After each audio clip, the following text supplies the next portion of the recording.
yuk berbincang-bincang mengedukasi. Kali ini kita akan membahas topik yang sangat penting dalam dunia dakwah, yaitu pengertian tentang etika dakwah dalam situasi. Bersama kita di sini ada Kak Ratna, yaitu seorang mahasiswa Universitas Islam Bangsa Cirebon.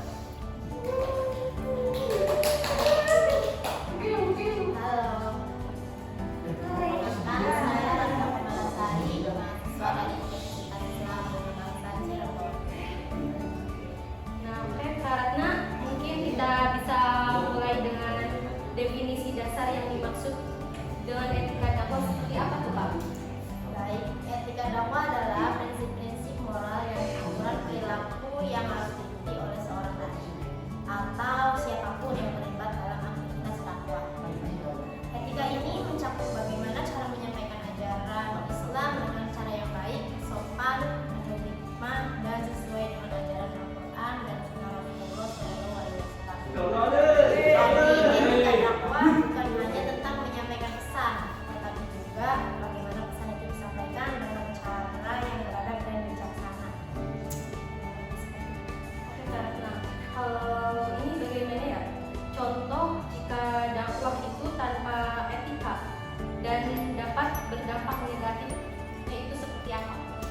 Contohnya, jika seorang dai menyampaikan pesan Islam dengan cara yang keras, memaksa atau menghina kepercayaan orang lain, maka ini tidak hanya akan membuat orang tersebut menolak pesan Islam, tetapi juga bisa membuatnya antipati terhadap Islam secara keseluruhan.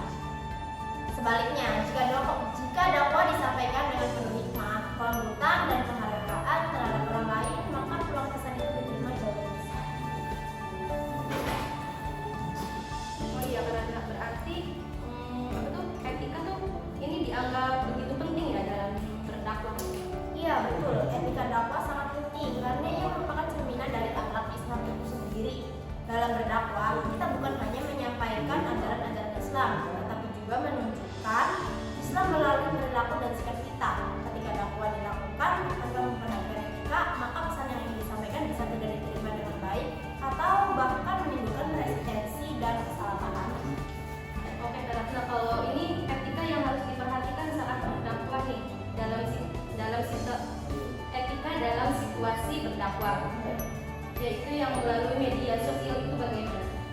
Di media sosial penting untuk menjaga kata-kata dan konten agar tidak menimbulkan kebencian atau fitnah. Hindari menyebarkan konten yang tidak terverifikasi atau kontroversial.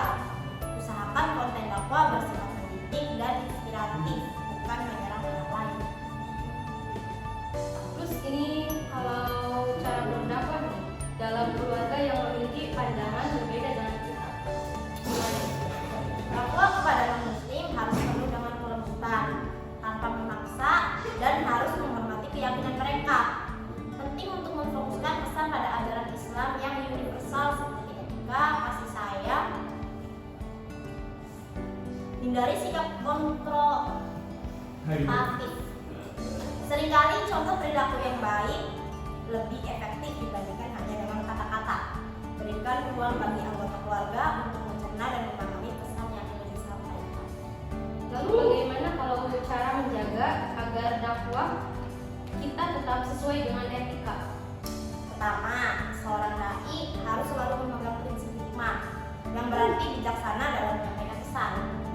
Ini bisa berarti memilih waktu, tempat, dan cara yang tepat dalam berdakwah. Kedua, penting untuk memiliki rasa empati dan memahami kondisi serta latar belakang orang yang didakwai. Ketiga, seorang dai harus selalu berpegang pada akhlak yang baik seperti jujur, sabar, dan tidak mudah marah. Dan yang tak kalah penting, dai harus selalu ingat bahwa tugasnya adalah menyampaikan, bukan memaksa. Hidayah datangnya dari Allah, bukan dari manusia. Jadi kita nggak berhak untuk memaksa. Wah, ternyata benar-benar inspiratif ya dari tadi. Jadi bisa disimpulkan kalau etika dakwah adalah kunci untuk berdakwah yang efektif dan berkesan ya. Etika adalah fondasi yang memastikan bahwa dakwah tidak hanya menyentuh akal tetapi juga hati. Dengan etika yang baik, menjadi jalan hidayah bagi banyak orang. Terima kasih banyak untuk Kak Ratna atas penjelasannya.